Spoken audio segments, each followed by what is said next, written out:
அறிவியலா இல்ல ஆன்மீகமா? திருநாகேஸ்வரம் ராகு பகவான் சிலையில நடக்கிற இந்த ஒரு விஷயத்துக்கு இன்னைக்கும் பதிலில்லை. கும்பகோணம் அருகே உள்ள திருநாகேஸ்வரம் ராகு தலம். இங்கே நடக்கும் ஒரு அதிசயம் பலரையும் வியக்க வைக்கிறது. ராகு பகவானுக்கு பால் அபிஷேகம் செய்யும்போது அந்த பால் சிலையின் மீது பட்ட அடுத்த நொடியே நீல நிறமாக மாறுகிறது.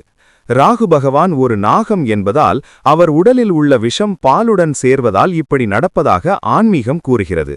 ஆனால் அறிவியல் ரீதியாக அந்த கல்லில் உள்ள தாதுக்களுக்கும் பாலுக்கும் இடையே நடக்கும் வேதிவினை கெமிக்கல் ரியாக்ஷன் என்றும் சொல்லப்படுகிறது.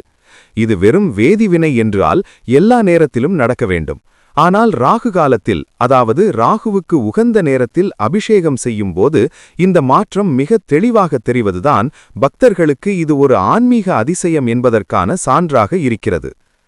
அறிவியல் வேதிவினையை சொன்னாலும் அந்த வேதிவினை ஒரு குறிப்பிட்ட நேரத்தில் அதிசய நிகழ்வாகத் தெரிவது இக்கோவிலின் தனிச்சிறப்பு. அறிவியலோ அல்லது ஆன்மீகமோ இந்த அதிசயம் இன்றும் ஒரு மர்மமே. விடை தெரியாத இந்த மர்மம் இன்றும் பலரை வியப்பில் ஆழ்த்திக்கிட்டு தான் இருக்கு. நீங்க இத பத்தி என்ன நினைக்கிறீங்க? கமெண்ட்ல சொல்லுங்க.